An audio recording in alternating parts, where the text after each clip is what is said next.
Hello there. Hey fam, welcome back. Tisha here, back with another Big Love Season 3 review. I'm not sure how I feel about this episode. I'm interested in hearing your thoughts. I can tell that there's going to be a lot going on in this season just based on how many different stories that we're being presented with. But I'm not sure how I'm feeling so far about what we're being given. Now, I think that is going to pick up, but I just find myself being more frustrated with some of the things that are going on, but we'll get into it. Do me a favor, hit the like button as we begin the review. If there's something that I discuss that you want to talk about, or something that I may have forgotten to discuss that you felt like needed to be mentioned, feel free to put it down below. So we begin the episode with Bill and Anna. Because remember last episode, she showed up and she's like, I'm here on your terms. So even though he got some nookie and he was done with her, now he doesn't seem to be done with her because they're on a date.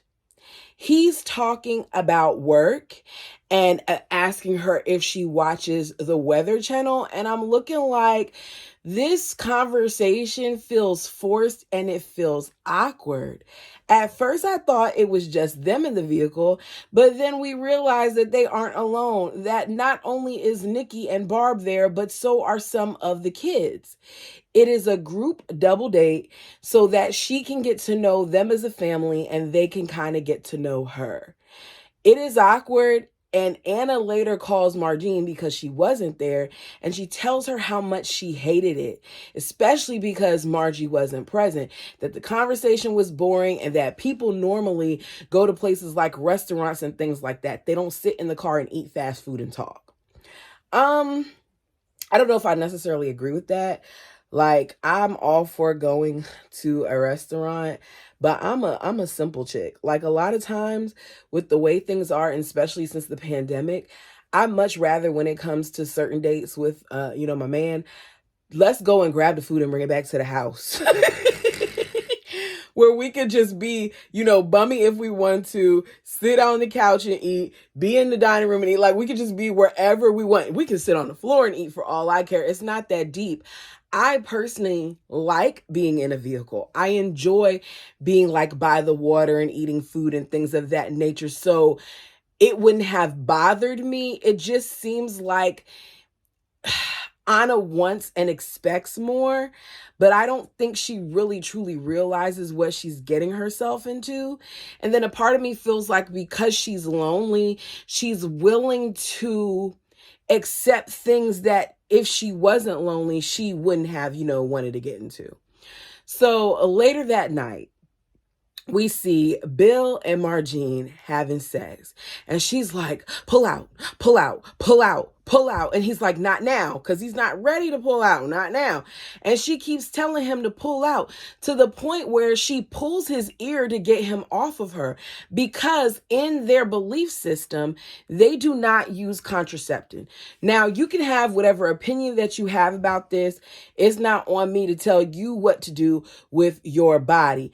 But for these women who clearly don't want to have children back to back like that, I think it's something that is unfortunate that here she is not even really being able to fully enjoy herself because she's worried about what will happen if he does not remove himself from her. She does not want to be pregnant, which completely kills the mood. She's like, look, you look at me and in 6 months I'll be pregnant. I'm sorry.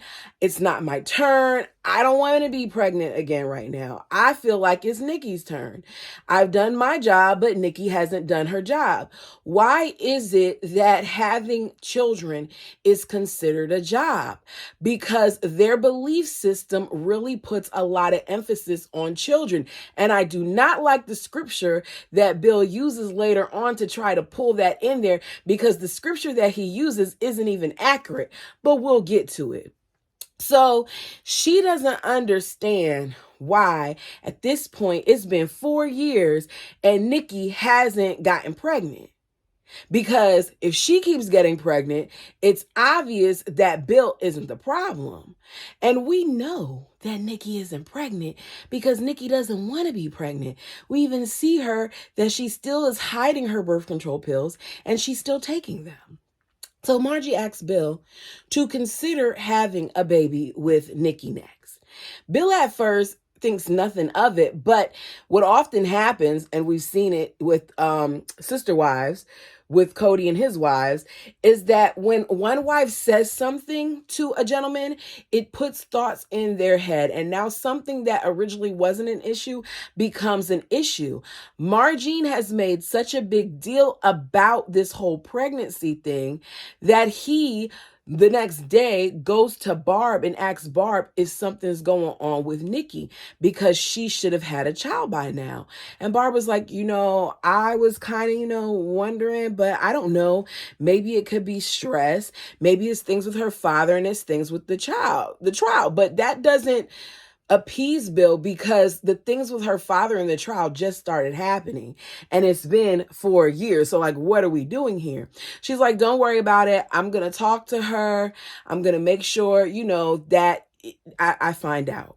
So we later see her attempt to do it in a nice way. When Margene and Barb talk about it first, she says that, I can't believe that we dropped the ball like this, Margene, when it comes to conceiving children. They equate success with kids. The amount of self-loathing that happens in this community when women cannot bear children breaks my heart. Because as much as I like to fuss and complain at times about Mary, over the seasons, watching things back, reading some of the books that we've read, I really think that these men emotionally berate the women. I want to be careful with my words because they aren't adding to their kingdom. We've seen how the ladies respond to not being able to continually birth children. We've seen it with Pam in this series, where she's saying that she feels like her husband is about to leave her. We see it with Barb, where Barb gets so desperate that she adds wives to her family, even though it's something that she didn't want to do. And then we see it with Mary, who isn't even on this show, but with Sister Wives. It's just a constant reminder that for them, this is what they're supposed to do. I personally do not feel like everyone is meant to have children. And I know there are people who want to, and there are people who don't want to. I don't feel like anyone should be made to feel bad because they make a decision not to have kids. I think that when you decide something like that, there are reasons behind it that as long as it makes you happy and that's your choice, I'm all for it. Okay. I'm not like, there are people, when it comes to my first cousins, right? All of my first cousins have a bunch of kids. I'm the only one. Well, no, myself and another cousin, we're the only ones with one kid. Everybody else is like 3 and 5 and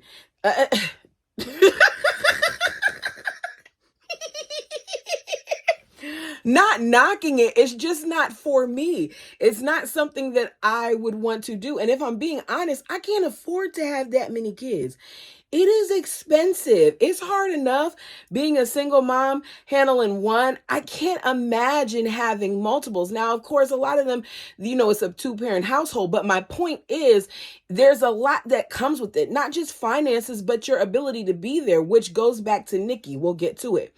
So Nikki comes into the kitchen and she's frustrated because she's been stuck watching kids when she's not supposed to be watching kids. Her focus right now is supposed to be work.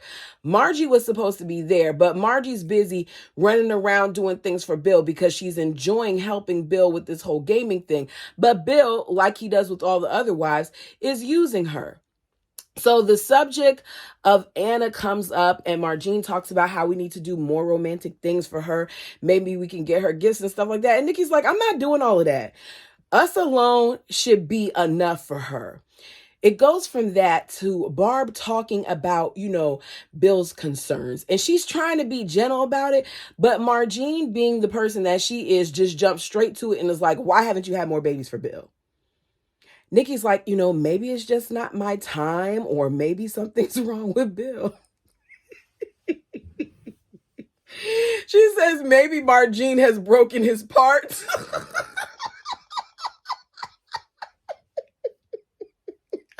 What? Maybe, excuse me, maybe she broke his parts. What do you mean?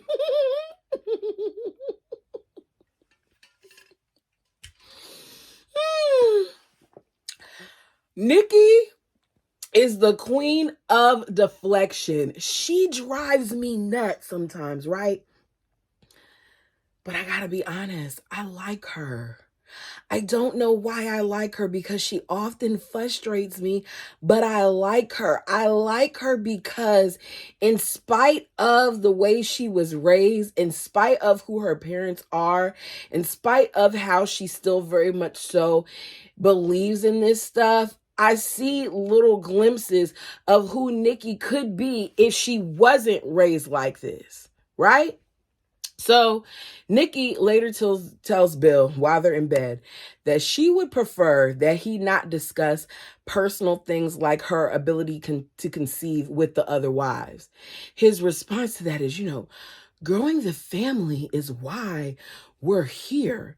Matthew 18:5 says, whosoever shall receive one such little child in my name, receive me.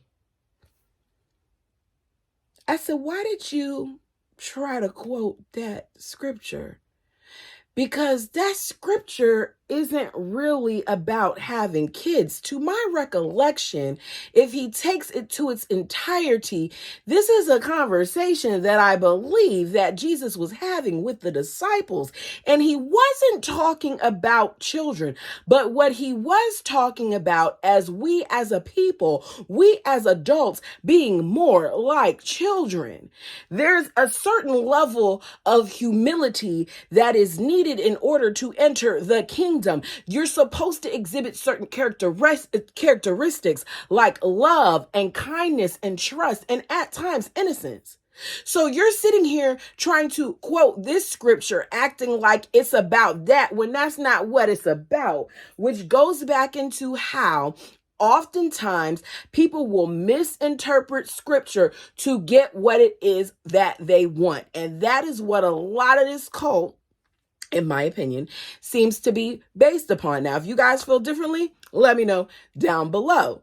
Nikki then tells him, look, you don't want to go toe to toe, basically, when it comes to scripture with me.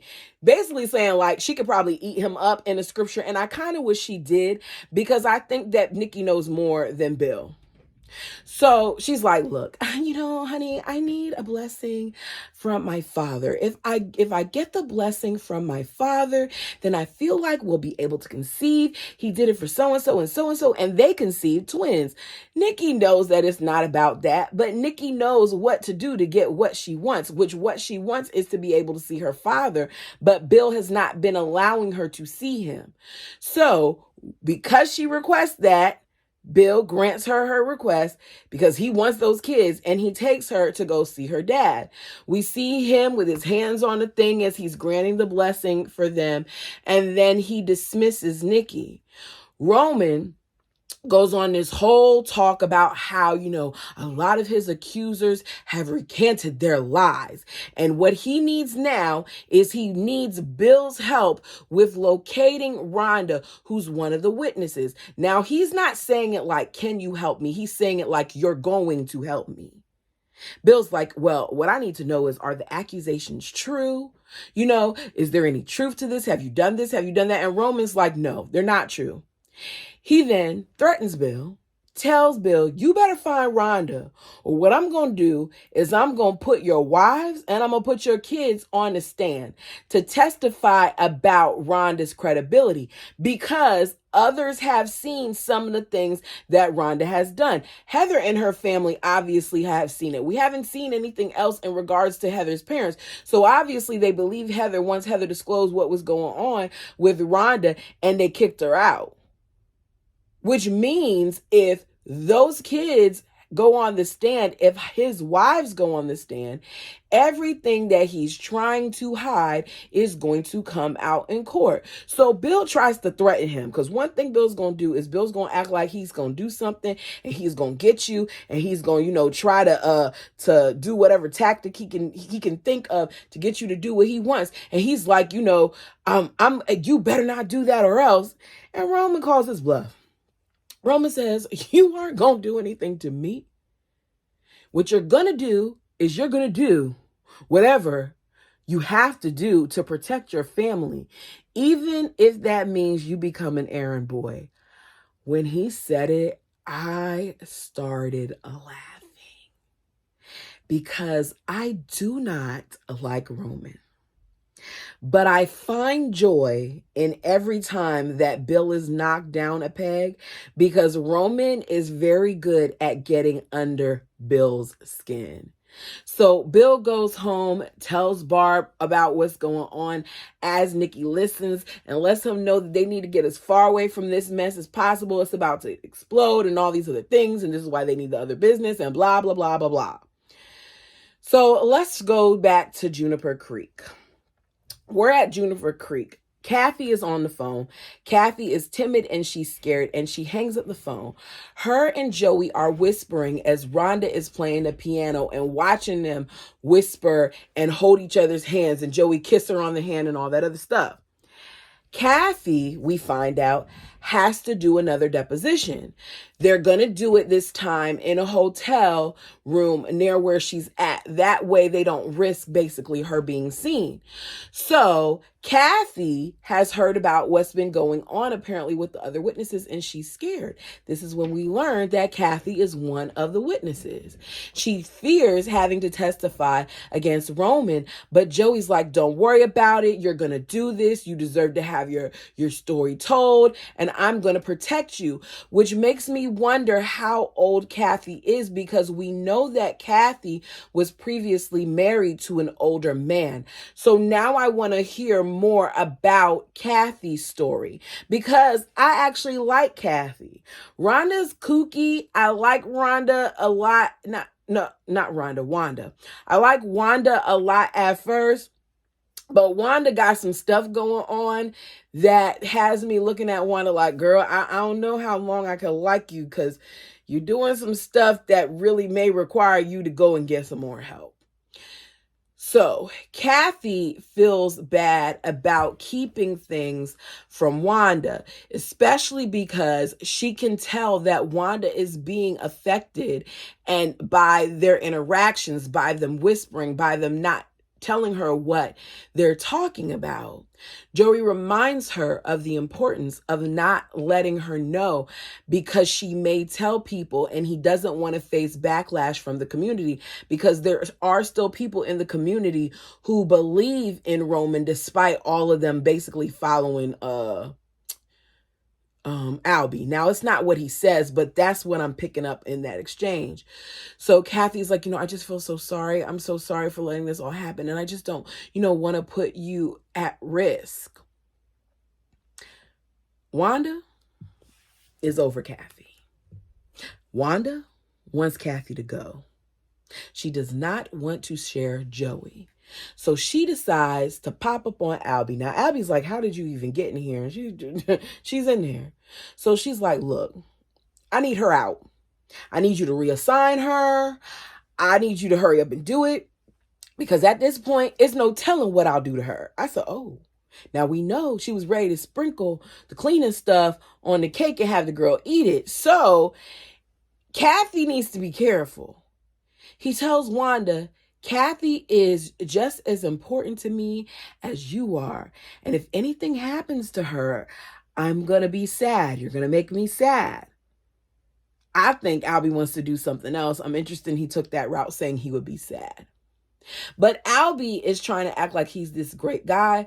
But really, Albie isn't that great of a guy because you're only revealing this information because you're trying to keep your dad out. You're trying to keep your dad locked up because you've obviously known for some time that these are the things that were going on and you didn't have a problem with it before. So why do you have a problem with it now? Everybody is about themselves. So Albie shows up at Joey's to let him know Wanda came to him, basically threatened to harm Kathy if she wasn't removed from the house. And Joey is making excuses for her. And Albie's like, look, if you don't get your wife under control, if you don't get her to be in harmony, then I'm going to have to send her far away. Joey's response to that is that you need to leave my house. And I was like, oh, one thing about Joey is that as seasons progress, Joey seems to be coming into his own, but I want Joey to rid himself of the community and to get away.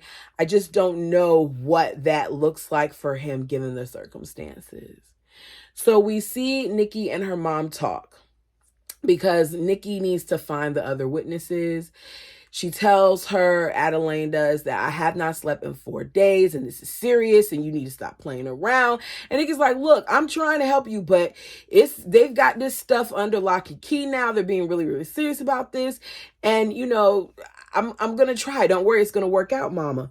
And she's like, look, Nikki, this is serious business. We got to make sure that your dad gets out. Later, we see Nikki go visit her mom. She's prepared something for her to eat that's hot since her mother is technically living out of a van. Or it kind of looks like a moving truck, really, like a UPS truck. So they start talking, and her mom basically gets upset with her for not fulfilling her role as a wife by providing her husband with more children. She's calling her selfish. But Nikki expresses some truth and why she doesn't want to do it. She says, I don't want to get to the point, Mom, where it's the way you were, where you resented having to have all of us kids or having us kids, basically get in the way of your relationship with your husband. I don't want that to happen with me. And as I'm listening to her, I said, that's a more than fair assessment. Kudos to Nikki for thinking of someone other than herself. At first, I thought she was being selfish, but her taking birth control without informing her husband, is that selfish? Yes. However, her thinking about how she shows up in her family when it comes to her kids isn't, because it's so much deeper than just I'm having a whole bunch of kids. It's how those kids are affected by you having so many children. I'm not knocking larger families. My parents both come from large families. What I'm knocking is the fact that you have these large families with this parent who isn't just split with your large family. He's split with however many large families that he's created with other wives. And as a result of that, there is a lack there. There is an abandonment there. There are these children who feel like they never have enough of both parents. We've seen it play out with the Browns and how their dynamic shifted and how a lot of times Cody wasn't present. You see your father once or maybe twice a week when he's not away because of a job, where he's not on deployment, where he's not doing something that really requires him to be gone other than the fact that he's created another family. It's not fair to the kids. So I feel like Nikki, even though her way of doing things may be seen as wrong, she loves her family and she's trying to be present the best way she can. And I feel like she's struggling because of what her belief system tells her she's supposed to do and what her heart is telling her she should do. On to Lois and Frank. Lois and Wanda are talking about this bird again. Lois wants to know where she got it from in case she wants a companion. But I feel like Lois must be trying to find another business here because she keeps asking all these questions about the bird that is just like, Lois, you're the same person who was talking about the bird and like, get back in the cage and why do they have you and all these things while you were watching the bird? So why you want a bird so bad? So Frank shows up to rub his newest wife basically in Lois's face. And he says, like, I wanted you to meet, my newest wife. All the old ones are out in the car. Pun intended. You really think that once they get a certain age that they're useless? He has this smirk on his face because he loves getting to Lois and he knows that him having another wife and she's younger is going to bother her. So he introduces her to Kathy's sister, Jodine, who is very nice to Lois. She's like, hi, Sister Lois. She hugs her. She tells her, I'd like to get to know you. I'll be more than welcome. I'll be more than happy to come over and have lunch with you sometime or whatever. She's very, very sweet. He then is like, show her, show her what I got you, because he's trying to rub it in Lois's face that he's bought something for this new person, Jodine, whereas he hasn't gotten her anything. And he probably used the money he stole from her to do it. He then says, she shows it reluctantly because she does whatever he tells her to do. And he says, the wives that deserve it get treated with respect.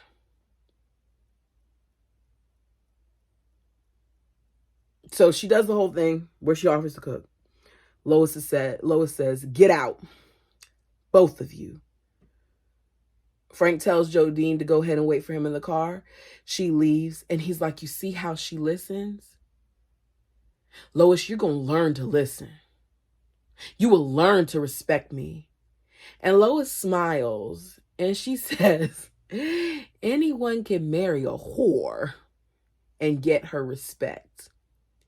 He grabs Lois like by up here, because he loves grabbing her up by up here, and pushes her into the wall. He slams her. Let's call it what it is. He slams her into the wall and tells her that falling from his esteem is not what she wants to do, because really the wives are supposed to kiss the men's tail because the men are just, oh God, they're just so great, She tells him, do it. Because he keeps like threatening her. She's like, do it and get it over with. You killed my heart and my soul 30 years ago. What happened 30 years ago? So he starts fussing about how you will be in harmony with me. You will be listening to me. And she's like, do it to me. Do it to me, you miserable man. And the next thing you know, he is choking her. And as he's choking her, she's saying, do it, do it. He ain't really choking her too much, because if you've ever been choked, you can only do but so much talking, but I'm gonna leave it alone. Do it. Wanda, we see, grabs a knife. I don't know what Wanda grabs a knife. Wanda, I was like, oh Lord, Wanda gonna get him. She's like,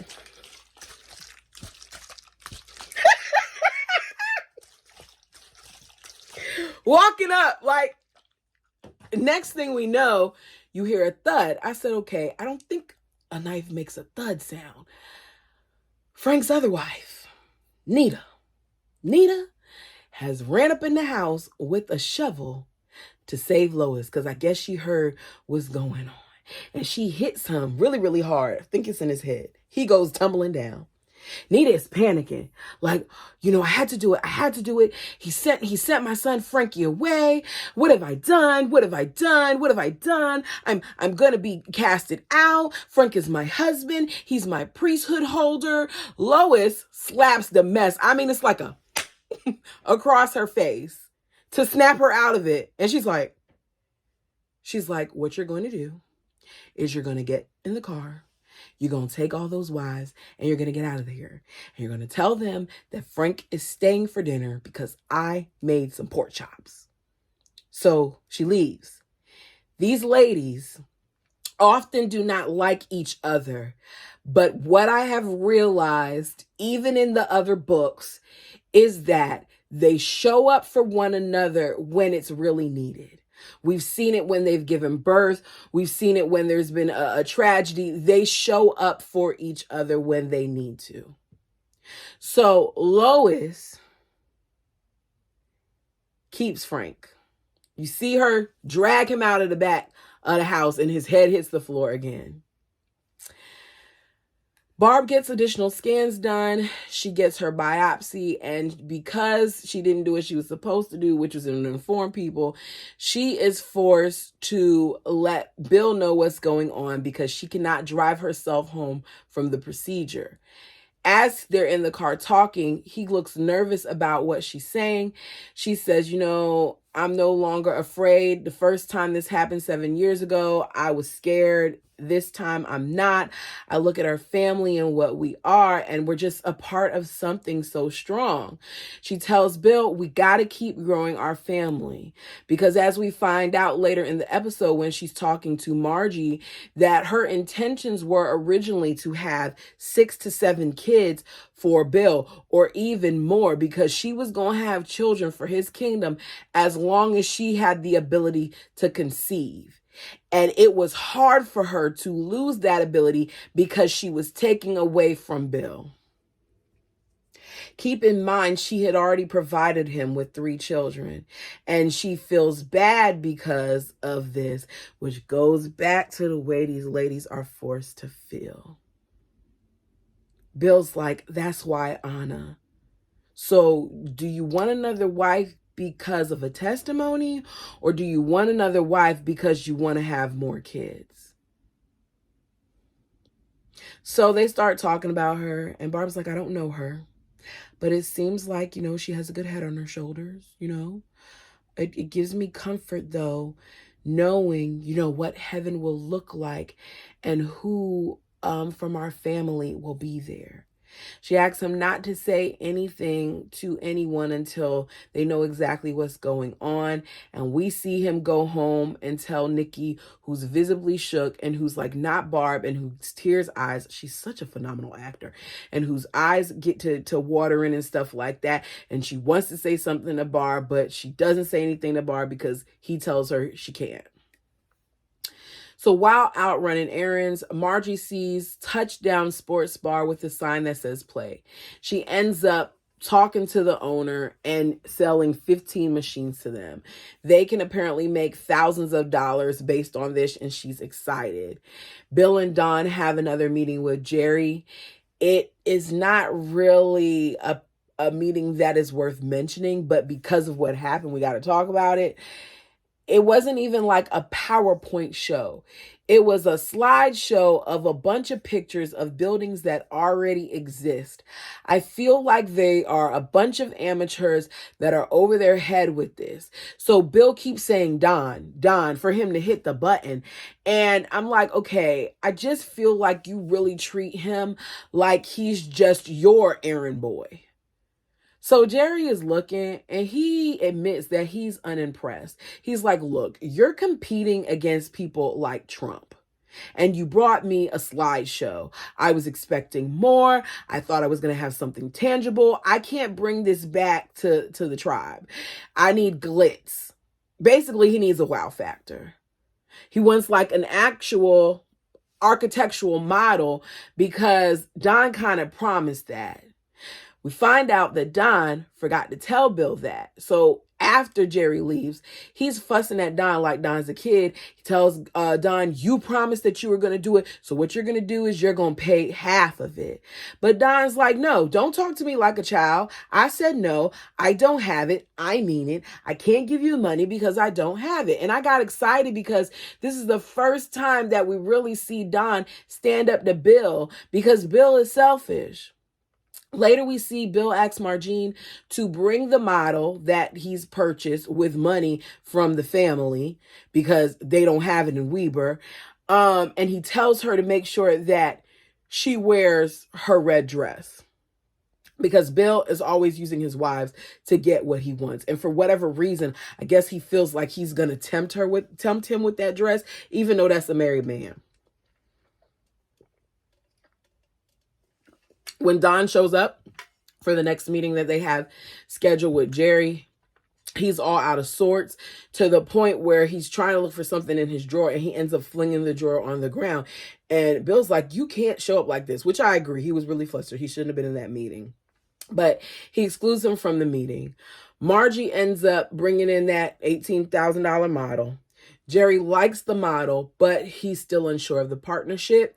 He's using Bill's problems with Don as an excuse, but it's really about them being polygamous. He says the public doesn't like it. He says right now, polygamy is at the front page of every paper in the country. We've waited 7 years for the right relationship. We can wait a few more. So Margie hears this, and because Margie always helps, and because she's supposed to be his good luck charm, Margie goes a little too far, in my opinion. She says Bill has 3 wives and 8 kids, and he's constantly being pulled in all these directions. And I've never known a man who is kinder and more level-headed, because he has all these things going on, but it's just who he is. And once again, Margie, do you know who your husband is? Because he's not that level-headed, and he doesn't seem to be that kind to me. She's like, if this is about polygamy, then that's prejudice and bigotry. That would be the same as dismissing you as a dirty Indian or some kind of drunken, lazy redskin. And when she said that, it kind of stirred up something in me, because I don't like when people say what they could say, because when you tell me what you could say, it kind of makes me feel like you want to say it. I don't think that Margine and them are racist, but you gotta watch how you toe the line with that, people, because it's wrong. And your religion, in my opinion, is your religion. You don't show up when you walk in a room and you can say, oh, definitely that right there is this person. No, I can't change the color of my skin as he can. Let me be clear, nor do I want to. My point is, I didn't like that she said it. I didn't like that she took it there. You could have talked about the bigotry and all of that without saying what else could be said. It didn't rub me right, right? So despite all of that, it ends up working out for Margine in the end, right? Jerry's response is like, look, let's not push it. I said my piece and I'm gone. So Bill tells her, like, sometimes the best thing to say is nothing. Because she's like, what? I told the truth. And he's like, sometimes the best thing to say is nothing. What have you gone and done? And he's looking at the $18,000 he spent on the model. And I was like, Bill, this is what you wanted her to do. Don't complain now because you didn't get the result that you wanted, when before it was fine pushing her to the forefront. So Bill later comes down on Peg, asking her if the reason why Don is acting the way that he's acting is because she's pressuring him about the whole Weber gaming situation, because he is acting crazy. And Peg's like, look, despite what you think, everything isn't always about you. There's bigger issues going on in their family. That Don may be struggling and dropping the ball, but that's because Vernie and JoJo, his other wives, have left. And they took the kids. So they are now monogamous, Peg says. Don is in the room. His family is broken. He is crying. He is hurt because he feels like he's less of a man because they left. He feels like he's failed. He has no way of finding out where his kids are. He can't go looking, even though he's talked to a lawyer, without possibly exposing himself and being arrested. In this scene, I found myself feeling badly for Don, especially when he explains that he has no rights when it comes to the kids because of what may happen if he looks for the kids. I feel like what's sadder is he believes what he's saying because this is what he's been taught. The ladies left and they feel much happier. But I wonder what it's like for the kids. But maybe we'll see that play out more, because the kids are probably affected too because they're no longer around their father. But then again, it's like, okay, what are the conditions? I found myself thinking about a different lens of this, because I feel bad for Don because Don seems like he's not a bad guy. But how many other polygamous men seem like they're not bad guys and they really are?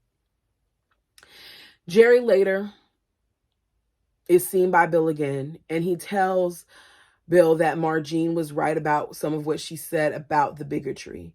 So Bill points out, both of us are kind of the same, and your people were forced to be on reservations, and our people were kind of forced into certain situations as well. We have a history together that needs to be mending. I'm not glitzy. I'm just a regular guy trying to support my family. And him and Jerry shake hands, which ends up working out for him in the end because they get it. Margene can sense that Nikki doesn't want to have a baby. So during one moment in the kitchen, she tells her to be honest about it. Nikki says, "It's my wifely duty to bear as many children as I can, to bless this family and bring everlasting glory to my husband in the afterlife." It's always about the man.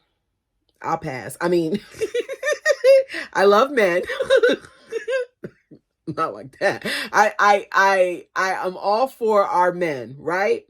But I'm not for putting a man above me and my feelings. And I feel like that's what they often do. So we see the adults and Anna have dinner outside, and they're not on their best behavior. Margene is telling a story about selling the equipment. She's happy to be doing something while Nikki is making faces, and she's annoyed about hearing this story for the 5th time.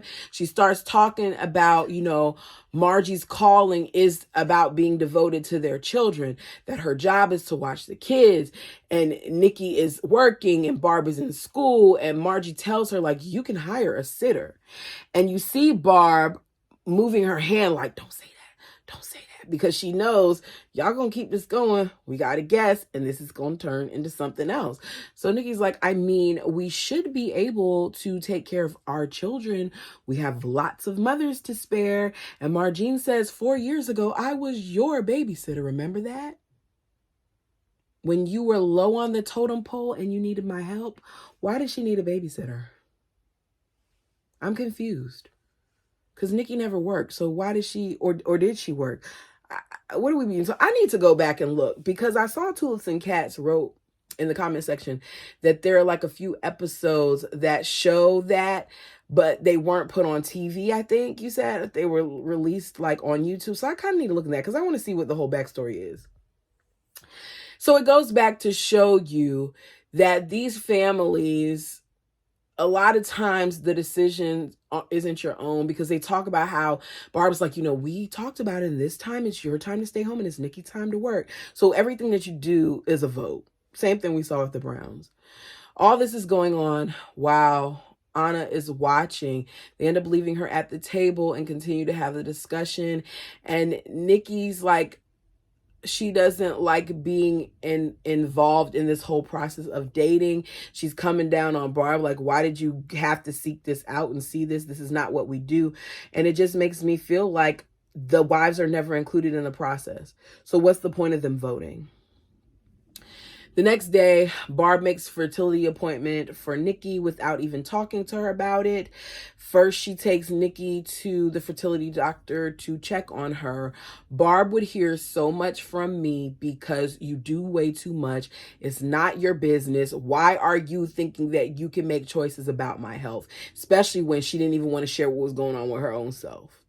So the doctor realizes as he's inspecting Nikki, and Nikki mentions that she's been off of birth control for 3 days and she's at the fertility doctor, that something else is going on. She tells him she is taking birth control pills. He tells her, you don't have to have any more children. It is your choice. And we know that she's been taught that it's not. Her job is to birth children and take care of them for her husband's kingdom. It all sounds so depressing to me. So after talking to the doctor, he's like, if you want, I can write you additional prescriptions.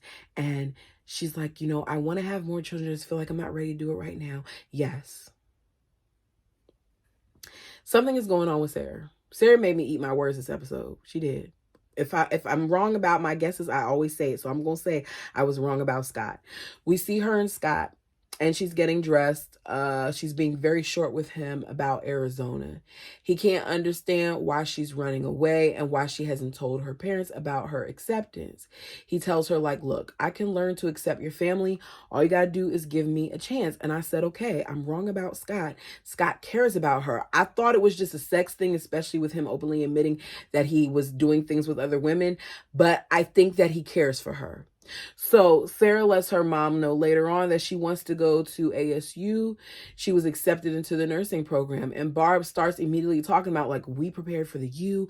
We were saving for that. We weren't saving for you to go to an out-of-state college. It's an expense and da-da-da-da. And Sarah's like, look, between the trial, Nikki's family, the court, the cops, TV, I would think, Mom, that you would realize that it would be easier for me to blend in somewhere else. Once again, saying, Barb, Sarah is not comfortable with what y'all have going on. Sarah can't even believe that her mother is comfortable with her father dating again. Like, it's all too much. So I didn't realize my earring was gone. Oh, Lord. That's just great. That's great. Sorry. I'm allergic to fake jewelry. Even hypoallergenic jewelry doesn't work for my ears. So the fact that I lost the earring, I'm really, really hoping it's in the couch. Like, really, really, because, yeah. Anyway, back to the regularly scheduled program. She ends up walking off from her mom. So Frankie and Ben show up at Sarah's job. He's surprised to learn that girls, Frankie is, are allowed to date before they are placed with a guy, which reiterates how even the men don't have the luxury of getting to know these women and having a choice to be who they're with, because in this cult, as many others, they're placed. So Frankie takes Sarah and her friends later to a house full of polygamous teens that have been kicked out, or, they're in hiding. Scott comes to the house to confront Sarah over the things that she's been doing, trying to figure out why she's acting so different. He tells her, I'm willing to relocate for you. I can get a job at a station close to wherever you go. He's talking about building a life with her, while she's telling him, you aren't the right guy for me. I'm not in love with you. And you could tell he's hurt. He doesn't get what she's doing, especially because she's talked so much stuff about her family and complained about them. But here she is now switching it up. He doesn't understand why she's even at this place. As he's talking, I said, okay, Scott, you coming in all right this season. And he looks nice. Sarah, you made me eat my words, because in the last couple of episodes, I was fussing about Scott and how don't do this with him and he's not right for you and all these other things. But you're clearly pushing him away. And I think she's pushing him away because of what we find out later. So next we see a bunch of pictures that Rhonda has in a room of hers. Frankly, apparently has a thing for her because he says she's not bad. Seems like he has a crush on her. She stays there from time to time, which is good to note because, they're looking for her. Sarah ends up breaking up with Scott, I think. I think that's what that whole situation was. But we see Sarah sitting there crying. She's looking at this book that says options for a young mother, which means she's pregnant. Later, Bill goes to see Ben's flag ceremony. He tells Don, now that the tribal council voted and they got it, they're going to need to secure a loan through a Mormon bank. He feels like, his words, a credit-worthy, monogamous person should do it. And Don is now able to do this. This is what they've been looking for. This is the foundation that they've been needed to build an earthly and celestial kingdom. So basically, he's trying to make it seem like Don losing his family is equal to a blessing, because now they can get a loan and be seen as a monogamous couple. And they hug. It's always about him. He then calls his mother, bragging about how great it is to be in a public place with all of his sons. And Lois says, well, that just makes my day. I'm awful glad for you. He says, Mom, things are getting better little by little. And Lois says, all things come to those who wait. And she hangs up the phone, and we see that she has Frank tied up and something stuffed in his mouth. Then the Henriksons go over. They pop up at Anna's house. Anna was looking all lonely by herself as she's about to eat a TV dinner. And she opens the door and she sees that it's Bill, and she's all excited because, you know, it's Bill. And he's like, I missed you. And she's like, I missed you too. And she's smiling. And she says, is it just you? And he smiles and he's like, yeah, it's just us. Like the two of them. But it isn't, because all the kids and the wives are there and they're going to do an indoor picnic. But you do see her smile, and you do see her grab Margene's daughter that she previously wasn't holding. While there, Barb gets a phone call from the doctors, and it says everything's okay. She needs to come back in a year, and you can tell her excitement. And you see Nikki looking like she's relieved and Bill looking like he is. And then you see Barb looking at Anna and Margene, talking and laughing as they hold the baby, and she looks concerned. Because Barb has done something that she's probably immediately regretting, because Barb didn't want a fourth. And the only reason why Barb decided to get a fourth is because Barb thought that she had cancer again and that she was probably dying.